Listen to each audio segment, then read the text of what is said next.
Hi we were, నేను మీ doctor MZ ఏ అస్కరి, ఎండి యునాని.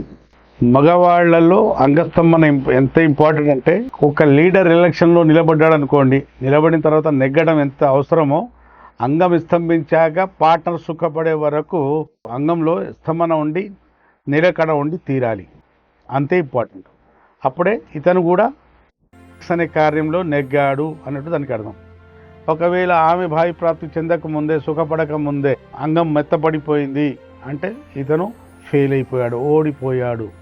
దీనికి అర్థం ఏంటంటే, అంగంలో మంచిగా బ్లడ్ వచ్చేస్తుంది, అంగం బాగా స్తంభిస్తుంది, కానీ పని ముగించే వరకు ఆ స్తంభన ఉండట్లేదు. అందులో వచ్చిన బ్లడ్ మళ్ళీ బ్యాక్ రిటర్న్ వచ్చేస్తుంది, అంటే వీనస్ లీకేజ్ అయిపోతుంది. టైప్ 2 ఎరెక్టైల్ డిస్ఫంక్షన్ అంటారండి. బ్లడ్ మాత్రం వస్తుంది అంగంలో, కానీ సంపూర్ణంగా జరిగే వరకు అందులో బ్లడ్ ఆగకపోవటం వల్ల మళ్ళీ అంగం మెత్తబడుతుంది. దీనికి టైప్ 2 ఎరెక్టైల్ డిస్ఫంక్షన్ అంటారు. దీనికి వినోజనిక్ ఈడి కూడా అంటారు, పొజిషనల్ ఈడి కూడా అంటారు. అంగస్తంభన సమస్యలు చాలా రకాలుగా ఉంటాయండి.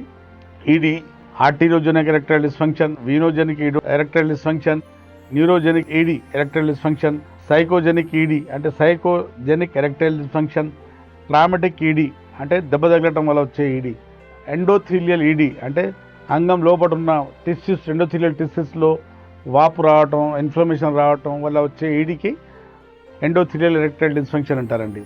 మీకు ఏ రకమైన ఈడి వచ్చినా, మీ అంగంలో దోషం ఉండి అంగం లేవకపోయినా, ఒకవేళ లేచినా కూడా జరిగే వరకు అందులో గట్టితనం నిలకడ లేకపోతుందనుకోండి, మీరు విదేశాల్లో ఉన్న, పెళ్ళి అయినా పెళ్ళి కాకపోయినా, పెళ్ళి కాకముందు మీరు ఇబ్బంది పడుతున్నారనుకోండి, పెళ్ళైన తర్వాత భార్య గురించి భయపడుతున్నారు, ఇబ్బంది పడుతున్నారు అనుకోండి, మీకు అంగస్తంభన సమస్య ఉంటే నాకు సంప్రదించండి.